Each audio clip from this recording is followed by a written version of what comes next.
कल पटना में उद्धव ठाकरे महबूबा मुफ्ती के पास बैठे थे, तो विपक्ष ने कुछ सवाल उठाए थे। तो उद्धव ठाकरे ने ऐसा कहा कि मैं जानबूझकर उनके पास बैठा हूँ।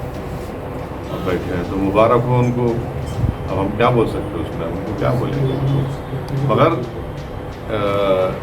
आर्टिकल 370 जो निकाला गया अनकॉन्स्टिट्यूशनल तरीके से, उसमें महबूबा मुफ्ती का भी बहुत बड़ा रोल रहा, क्योंकि उन्होंने बीजेपी से मिलकर सरकार बनाई थी। और ये सब हम देख रहे हैं क्या हुआ। सर, आने वाले समय में प्रकाश अंबेडकर जी से वापस बातचीत हो सकती है?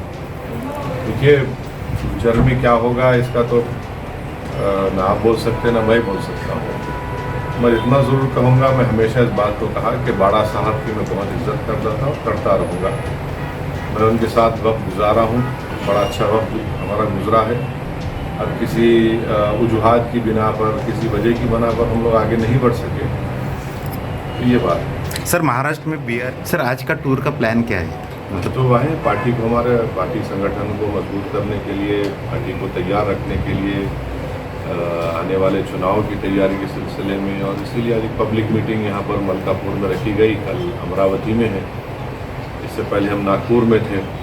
ऐसे चलता रहेगा, प्रोग्राम जाते रहेंगे। आने वाले लोकसभा चुनाव में एमआईएम के कितने सांसद रहेंगे? कितने सांसद पहले तो लड़ना पड़ेगा, तो कितने लड़ेंगे उसके बारे में हम इम्तियाज जलील साहब, डॉक्टर गफ्फार कादरी, हम लोग सब बात कर रहे हैं महाराष्ट्र के सिलसिले में।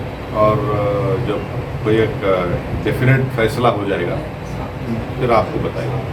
इनको अपना राइट हासिल है कि अपना प्रचार करे, लोकतंत्र है, कोशिश कर रहे हैं। सर, ईडी की रेड आज तक जो हुई है, भाजपा छोड़कर बाकी विपक्ष के लोगों पर हुई, भाजपा के लोगों पर नहीं हुई, क्या कहेंगे? ये तो सोचने की बात है, जो देश को सोचना पड़ेगा इस बात। उद्धव ठाकरे के हिंदुत्व के बारे में क्या कहेंगे? हाँ, उद्धव ठाकरे के हिंदुत्व के बारे में क्या कहेंगे?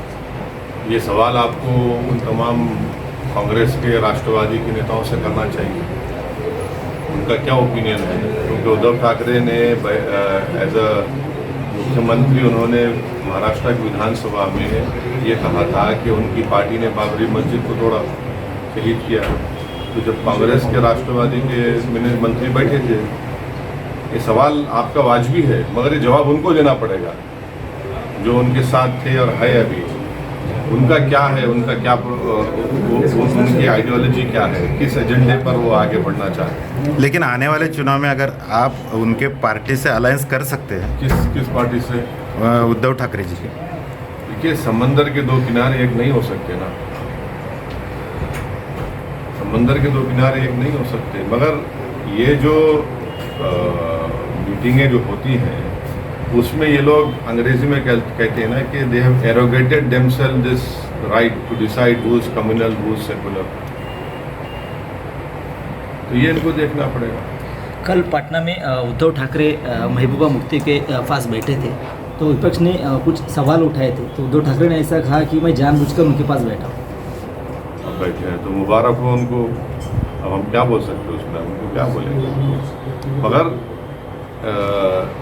आर्टिकल 370 जो निकाला गया अनकॉन्स्टिट्यूशनल तरीके से, उसमें महबूबा मुफ्ती का भी बहुत बड़ा रोल रहा, क्योंकि उन्होंने बीजेपी से मिलकर सरकार बनाई थी। और ये सब हम देख रहे हैं क्या हुआ। पटना में जो 15 अलग अलग पक्षों की जो मीटिंग हुई, क्या कहोगे उसके बारे में? कि आज सुबह में हमारी पार्टी की तरफ से हमारे साथी और महाराष्ट्र के एमआईएम के प्रेसिडेंट और औरंगाबाद के सांसद इम्तियाज जलील साहब ने अपनी हमारी तरफ से इस बात को रखा कि हम लोगों को उसमें मदऊ नहीं किया गया, हमको उसमें बुलाया नहीं गया। और अगर कोई समझ रहा है कि ये लोग ही मिलकर बीजेपी को रोक सकते, हमारा मानना है कि वो मुश्किल है। हम भी नहीं चाहते कि 2024 में दोबारा इस देश के प्रधानमंत्री नरेंद्र मोदी तीसरी मरतबा बने। और अगर ये लोग चाहते हैं कि ब्रॉड बेस्ड लोग सब जमा हों, तो फिर एमआईएम पार्टी को भी उनको बुलाना पड़ेगा। आप वहाँ पर दलितों की एक बहुत बड़ी नेता है बहन मायावती, मेरा उनके पार्टी से कोई संबंध नहीं है, मगर उनको भी आप नहीं बुलाए, तो ये ऐसा तो कैसे होगा? अब ये लोगों को सोचना चाहिए। हम तो अपनी तरफ से पूरी कोशिश करते आए, करते रहेंगे कि हम 2014 में भी कोशिश किए, 2019 में भी कोशिश किए कि भाजपा की सरकार ना बने, मगर वो सरकार बनी। और सरकार बनने की वजह ये तमाम पार्टियों को बताना पड़ेगा। अब देखते हैं क्या होता है। सर क्या वजह हो सकती है आपको नहीं बुलाया गया, ताकि जबकि आपकी पार्टी भी सेक्युलर है और जो 15 पार्टियां हैं वो भी सेक्युलर?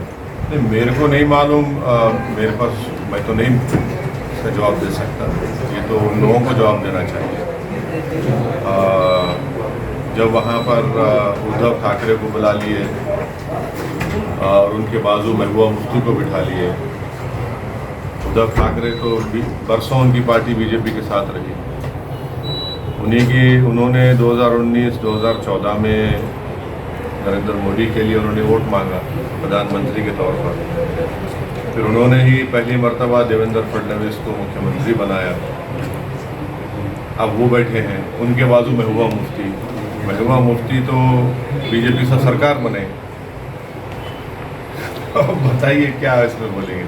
क्या सर पार्टी में मीटिंग जो हुई पार्टी लोगों की, क्या आगे आगामी चुनाव में इनका फायदा हो सकता है? नरेंद्र मोदी को रोक पाएंगे? मेरे को नहीं मालूम क्या होगा।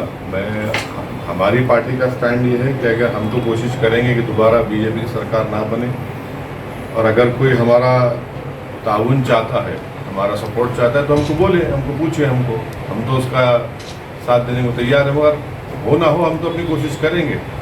देखिए 2014 से 2023 तक अगर आप देखेंगे तो सबसे ज़्यादा एलियनेट, मार्जिनलाइज, टारगेटिंग किसी का हुआ है तो माइनॉरिटीज़ का हुआ है, साथ में दलितों का हुआ है, आदिवासियों का हुआ है, और सबसे ज़्यादा है तो इन्हीं का नुकसान हुआ है। दूसरे बड़े लोगों का क्या नुकसान हुआ है? ठीक है, उनके पास सत्ता चलेगी, मगर एक्चुअल ज़मीन के ऊपर तो आप देखिए कि मणिपुर में 300 चर्चिस को जला दिया गया। मॉब लिंचिंग किसका होता है? गौ रक्षक किसको मारते हैं? रिलीजियस कन्वर्जन के नाम पर क्रिश्चियंस को टारगेट किया जाता है। तो ये सब चीज़ें हैं। सर 2024 के आने वाले आगामी इलेक्शन में आपका क्या एजेंडा है मोदी के खिलाफ में? हमारा एजेंडा शुरू से यही रहा है कि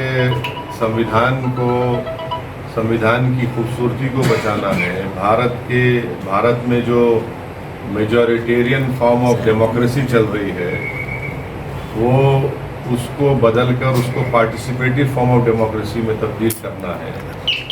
और अगर मेजॉरिटेरिज्म ऐसा ही चलता रहेगा तो फिर ये तो ठीक नहीं होगा ना।